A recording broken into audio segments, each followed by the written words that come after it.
میں ہوں آج DNN نیوز کے ساتھ RA مرزا۔ آج ہم موجود ہیں محبوب درانی کے ساتھ جو کہ سینئر صدر PP 174 یعنی 174 کے حلقے میں موجود ہیں۔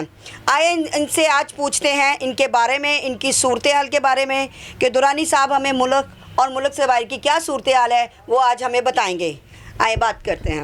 السلام علیکم درانی صاحب۔ جی وعلیکم السلام۔ جی کیسے ہیں آپ؟ ٹھیک ہیں الحمدللہ سر، ٹھیک ٹھاک۔ آپ سنائیں کیسے ہیں؟ جی میں ٹھیک ہوں، اور بہت شکریہ آپ کا کہ آپ نے ہمیں موقع دیا بولنے کا۔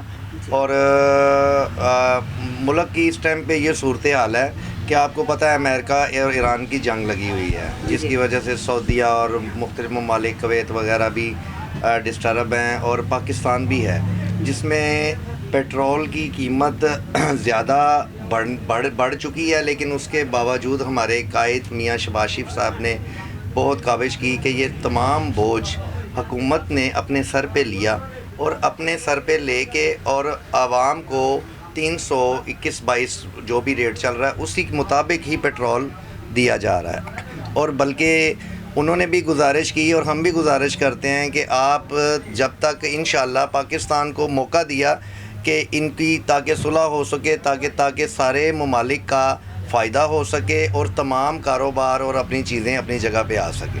اور انشاءاللہ ہماری میاں شہباز شریف صاحب نے بھی یہ پچھلے دنوں میں فرمایا، کہا کہ آپ ہمیں ذرا غیر ضروری سفر میں کوشش کریں کہ اگر گاڑی کی نہیں ضرورت تو اس کو نہ یوز ابھی کریں، اگر بائکیں 2 ہیں تو کوشش کریں ایک یوز کر لیں، تاکہ حکومت نے ہمارا اگر بوجھ اٹھایا تو ہم بھی حکومت کے ساتھ ان کا ساتھ دیں، تاکہ ہمارے اوپر فیول کرائسس نہ آ جائیں کہ جس کی وجہ سے ہمیں ہاسپٹل یا اندر باہر جانے کے لیے پرابلم بن جائے۔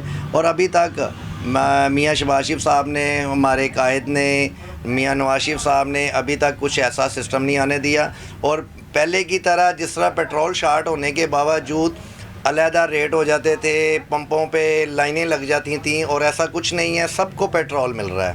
اور انشاءاللہ اور وہ پوری کوشش کر رہے ہیں کہ ہاں کسی طریقے سے یہ صلح ہو جائے، اور صلح ہونے کے بعد تمام ممالک اپنے اپنے کاموں پہ اور بہتر ہو سکے، اور